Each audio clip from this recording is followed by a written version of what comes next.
আমরা নির্বাচন কমিশনকে চিঠি দিয়েছি। একই চিঠি আমরা প্রশাসনের বিভিন্ন পর্যায়ে দিয়েছি, বিশেষ করে স্বরাষ্ট্র মন্ত্রণালয়কে আমরা জানিয়েছি, পুলিশের বিভিন্ন বিভাগকে আমরা দিয়েছি এই ব্যাপারে যাতে প্রয়োজনীয় পদক্ষেপগুলো গ্রহণ করে। স্থানীয়ভাবেও আমরা রিটার্নিং অফিসার সহ যারা আছেন বা স্থানীয় প্রশাসনে যারা আছেন তাদেরকে অবহিত করছি যে এই ব্যাপারে প্রয়োজনীয় নিরাপত্তা এবং সহযোগিতা যাতে তারা করে। কোনো শঙ্কা দেখছেন কিনা? আমরা আশা করছি যে প্রশাসন যেহেতু শীর্ষ নেতা তিনি আমাদের, তার সাথে আরো অনেক কেন্দ্রীয় নেতৃবৃন্দ থাকবেন, অনেকগুলো গুরুত্বপূর্ণ জনসভা অনুষ্ঠিত হবে, প্রয়োজনীয় নিরাপত্তা ব্যবস্থা তারা এনশিওর করবেন।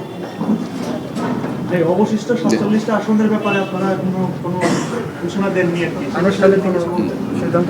আমরা আজকে আমাদের জাতীয় নির্বাচন কমিটির বৈঠক চলছে, সেটা শেষ হলে আমরা কিছু আলোচনা করি, আমরা জানাবো ইনশাল্লাহ। কিছু আসনগুলো গতকালকে যেটা উল্টো হয়েছে আপনারা জানেন, কিছু আসন ফাইনাল করা যায়নি, অর্থাৎ আসনগুলো হয়তো আমরা রেখেছি যে একটু আলোচনা করি, সেটা আমরা ফাইনাল করবো। তো টোটালটা ফাইনাল হয়ে গেলে আমরা আপনাদেরকে জানাবো। ধন্যবাদ।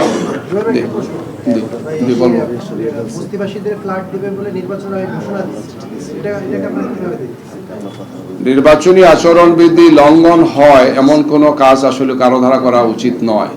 আমরা দেখেছি যে এই ধরনের কিছু কথা বলেছেন, তো যিনি বলেছেন তার দল এবং নির্বাচন কমিশন এই বিষয়গুলো দেখবেন। আমরা নির্বাচন কমিশনে দৃষ্টি আকর্ষণ করেছি যে কোনো অবস্থায় যাতে শীর্ষস্থানীয় কোনো নেতা বা কোনো দলের পক্ষ থেকেই নির্বাচনী আচরণবিধির ব্যাপারে আমরা সবাই সচেতন থাকি, ভূমিকা পালন করি। গিয়ে ঢাকা মহানগর দক্ষিণের একটা অভিযোগ আমরা গতকালকে সেখানে যোগাযোগ করেছি। সিটি কর্পোরেশনের পক্ষ থেকে হাবুটের পক্ষে যে প্রচারণা ছিল সেই সমস্ত সামগ্রীগুলো তারা সরিয়ে ফেলেছেন। পরে আমাদের পক্ষ থেকে সিটি কর্পোরেশন যোগাযোগ করেছি, তারা সরি বলেছেন, কিন্তু কাজটা তারা ভালো করেননি। আমরা বলেছি যে এই ধরনের কাজ যেখানে সরকার সরাসরি হাবুটের পক্ষে প্রচারণা চালাচ্ছেন, আমরা সব দল হাবুটের পক্ষে আছি।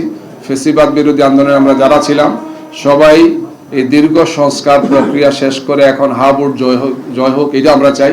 ফেসিবাদের দূষর ছাড়া আর কেউ হাবুটের পক্ষে থাকার কথা না। তো সেখানে এই কাজটি যারা করেছেন তারা সঠিক কাজটি করেননি, আমরা তাদের দৃষ্টি আকর্ষণ করেছি। ভবিষ্যতে যাতে এই ধরনের কোনো কর্মকাণ্ড না হয় আমরা তাদের দৃষ্টি আকর্ষণ করছি। সবাইকে ধন্যবাদ। সালাম আলাইকুম।